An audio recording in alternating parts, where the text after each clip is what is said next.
All right, ladies and gentlemen, MrSotko here. Welcome back to the channel.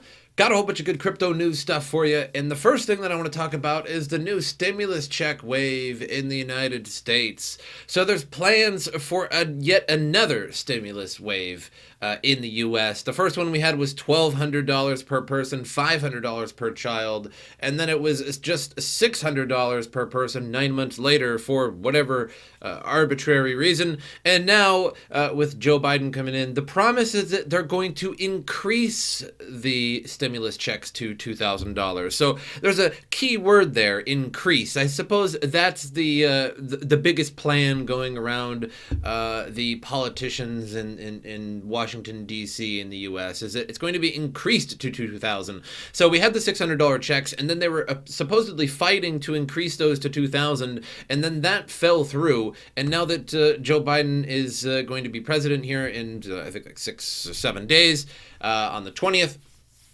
those checks are going to be now $1,400, so it can add an additional $600 that we already received on top of that to equal $2,000. But they're just calling them $2,000 checks because it sounds better, I suppose. Well, the idea is that it's going to probably bolster Bitcoin quite a bit. The first wave indeed did, as it also bolstered the U.S. stock markets, and with that, it rose Bitcoin. And it was around March when those stimulus checks came out, and Bitcoin was pretty low. The stock market had lost about 11,000 points on the Dow and various others on the NASDAQ, etc. And when all that came out and the stimulus checks came out, it all started to go up. And that's where now we see this nearly $40,000 Bitcoin, although we have since slumped, and I want to talk about that as well. So the idea was in the beginning of 2020 that it seemed like Bitcoin was somewhat correlated with the stock market. You could actually see the ups and downs, or at least the major ups and downs of the stock market correlating to major ups and downs with Bitcoin. So there's a little bit of a question when the Democrats arrive as the president and the executive branch. Taxes are probably going to rise. I mean, Joe Biden has literally said that he's going to be raising taxes. And this is nothing new for a Democratic regime, I suppose, in the United States. When the Republicans hold the majority, they typically, and with a Republican president, typically taxes are lowered. That's what Republicans like to do. They like to lower taxes and get rid of regulations. And then that makes Wall Street a bunch of money. And when Wall Street makes a bunch of money, that's less money going back to the government and more to shareholders, and even for the regular Joe as well. However, Democrats typically raise that and they put on regulations, and it typically lowers the stock market a little bit. And it's expected to have a slight impact on the stock market once those actually come through. So is that going to lower the price of Bitcoin? It just may. Or is some of that money going to go into Bitcoin now that we have this new fiscal year budget for all of these institutions that are buying Bitcoin? So Americans did get the stimulus check again for $1,200 during the last program, and then $600 per person during the most recent stimulus plan. Trillions of US dollars have already been issued for COVID-19, and it's estimated that a quarter of all the US dollars in existence was minted in 2020. So 1/4 of all US dollars ever made in the history of, the United States, I suppose, was minted in 2020.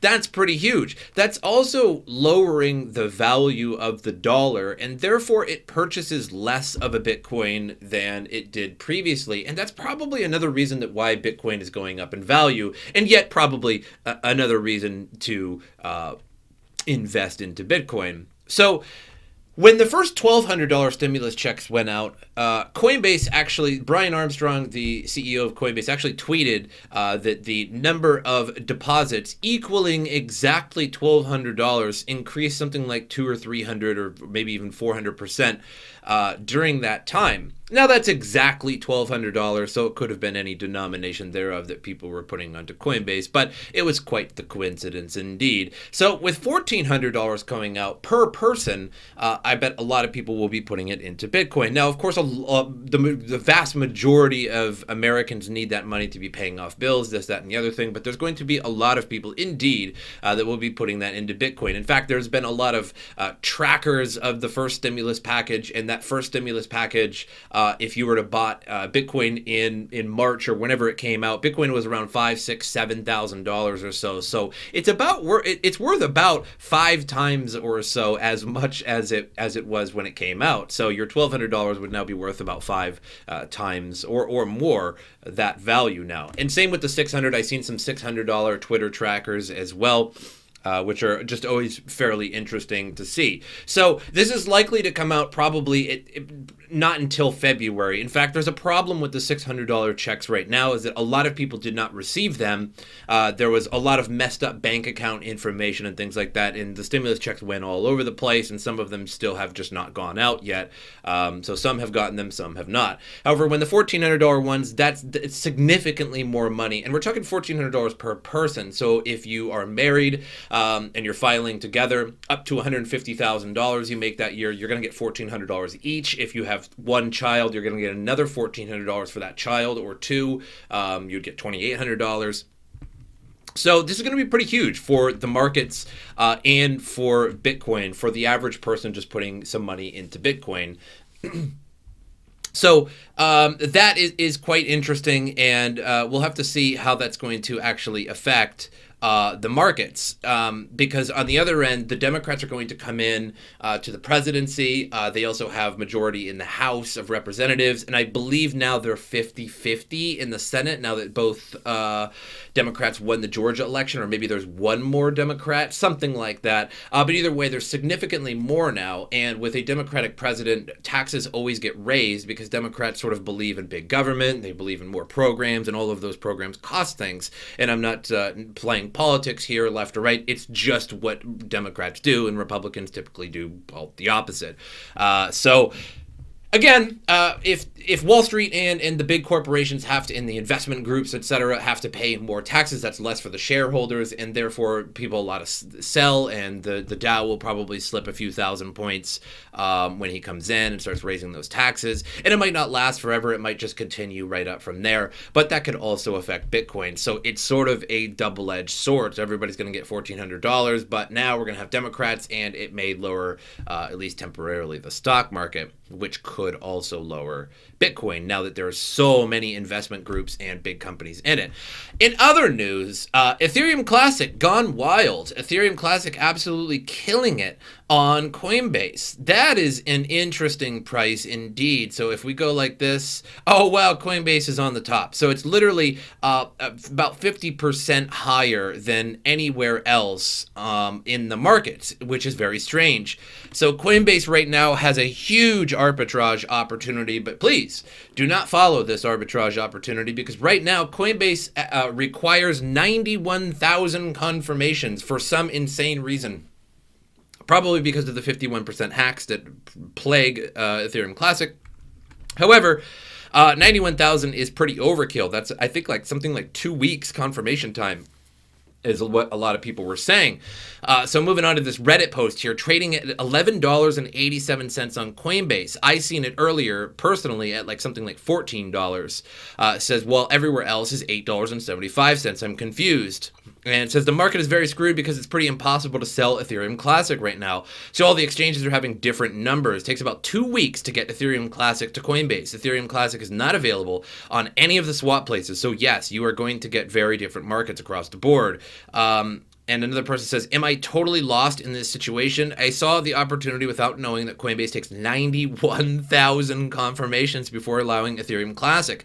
And I moved a lot hoping to win there, and I'm extremely confused, stressed, and worried. 2 weeks confirmation? This is another person says, yes, it's unfortunate. The Ethereum blockchain has been effed all year. It's not good. It's basically non-functioning chain. The bright spot is they plan to fix it.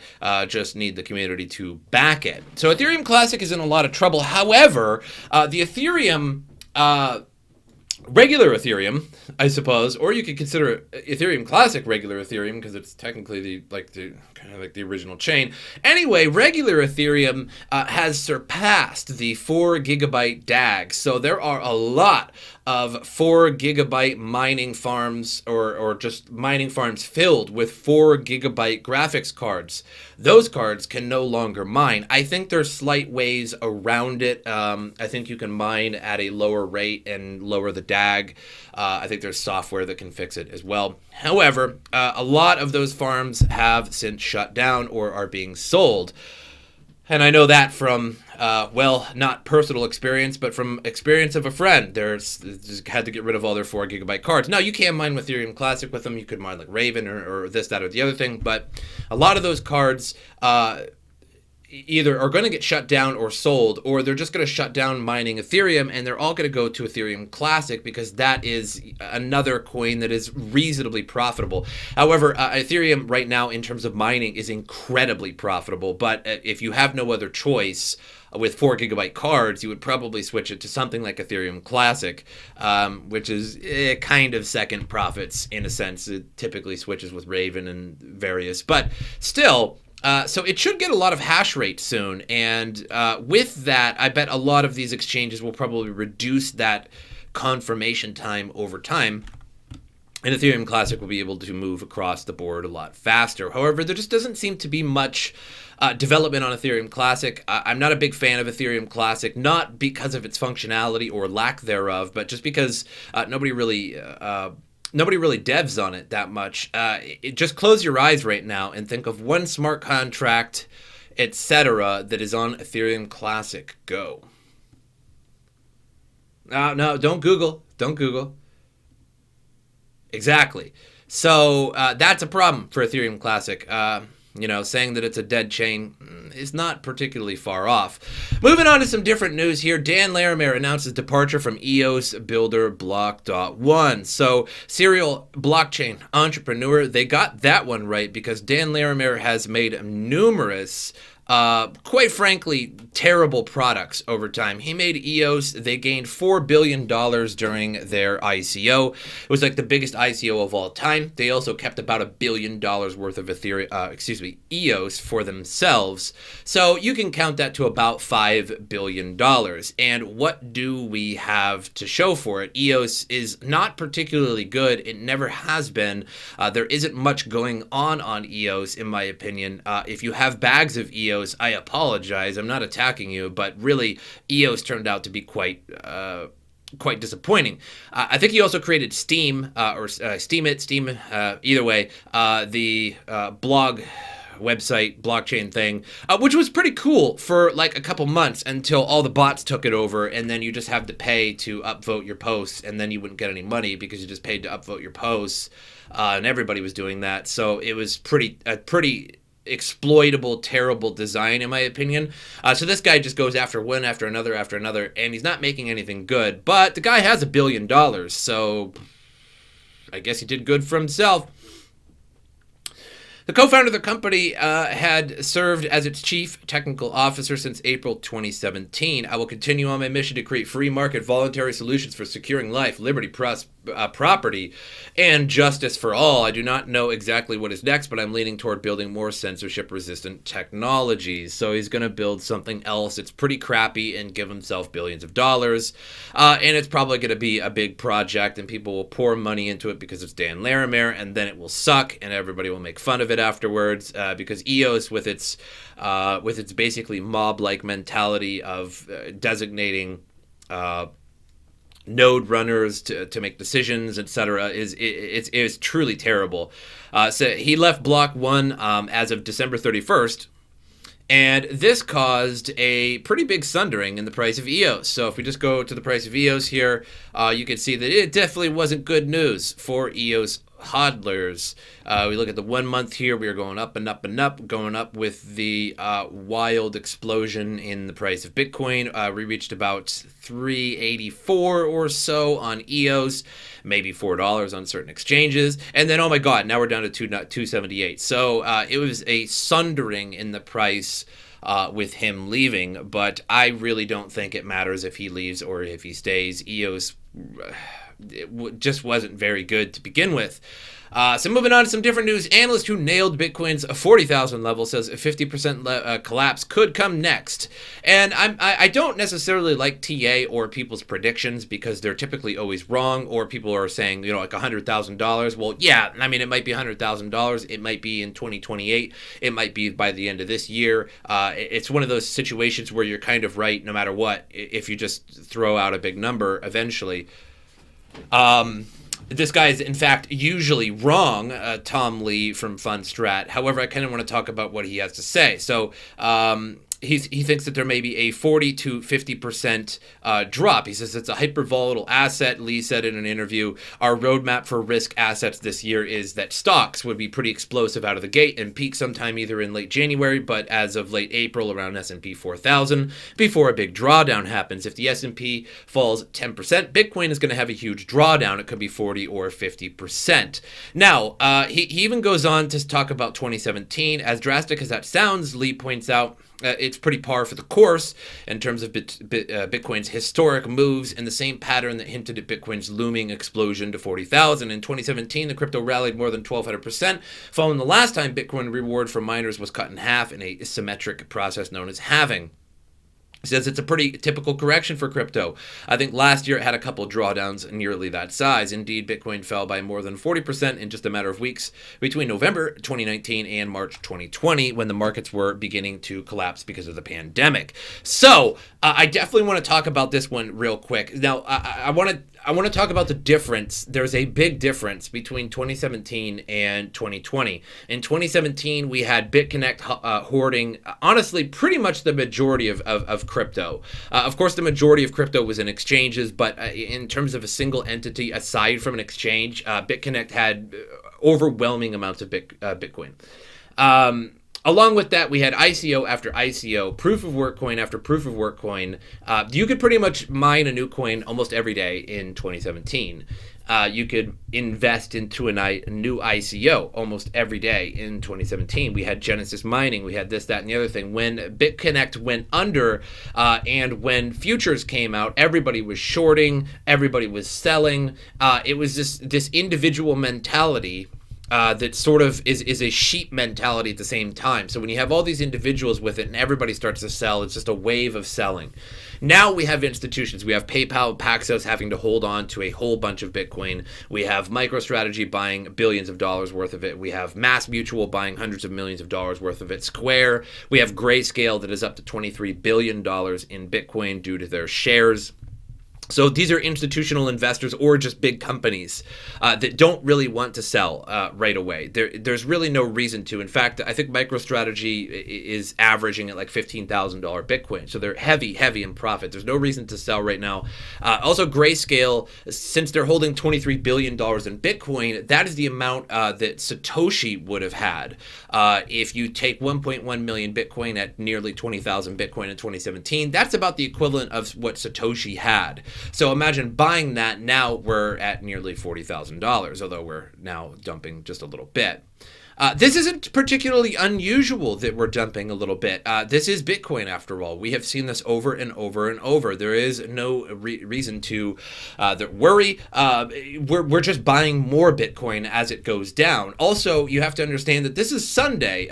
These big institutions and companies that are buying millions and millions of billions of dollars worth of Bitcoin are not open today. They are not there. So on Monday, we might see this price come around. Now, I'm making this video at like 12:08 in the morning at the moment, so technically it's Monday now, but by the time you watch this video, this might be a totally different price. We might be lower, we might be higher, but nothing can really operate, on Sunday except for the individual investors on the exchanges. So I think there's a big difference between then and now. I think there's a big difference by the fact that these institutions probably have millions or billions of dollars set aside for dips like this, exactly like this. Now, people might be calling into Grayscale, look, Bitcoin is dipping, I should sell now. They're going to convince them not to sell. They have to call in, they have to get their investor to sell it, et cetera, et cetera. So it's a different story now than it was before. Like I said, I believe in a 10 or 20% dip. I don't think that's really out of the question in terms of crypto. And of course, everything is going to go down when Bitcoin starts going down. But I really don't think we'll see like a 50% like Tom Lee thinks. That would be down to about $20,000, and I think that's just a little bit too low now. But moving on to different news, pension funds are getting in on Bitcoin according to Grayscale, and Grayscale, well, they're the ones with $23 billion, so I would think that they would know. Grayscale's newly appointed CEO, Michael Sonnenschein, I think I got that right, told Bloomberg Thursday that pension funds and endowments are investing actively into the Grayscale family of funds. He explained, we've started to see participation not just from hedge fund segment, which we've long seen participation from, but now it's recently from other institutions, pensions and endowments. The size of allocations they are making are growing rapidly as well. Grayscale has been the center of Bitcoin buying spree, roughly holding 3% of all the Bitcoin in circulation. As you can see here, $23 billion in Bitcoin, $108 million in Bitcoin Cash, $3.5 billion in Ethereum, et cetera, et cetera. So with pension funds coming in, could be a lot more money, people putting in money over time. You know, I would like to see a Bitcoin for a 401k option at a lot of different companies. That would be interesting, so that basically, you know, a couple percent of your paycheck, 5% of your paycheck, maybe you're putting in like $30 or $40 every 2 weeks from your paycheck into Bitcoin, and they match that like a 401k does. As in a 401k now, if you pay $30, sometimes they match the exact amount that you put in up to a certain percent of your check. So you're not just getting $30, you're getting $60 because they're matching it. And that would be interesting to see with Bitcoin. So put in $30 in Bitcoin, they match $30 in Bitcoin, or they match a certain amount of Bitcoin, you know, relative to yours.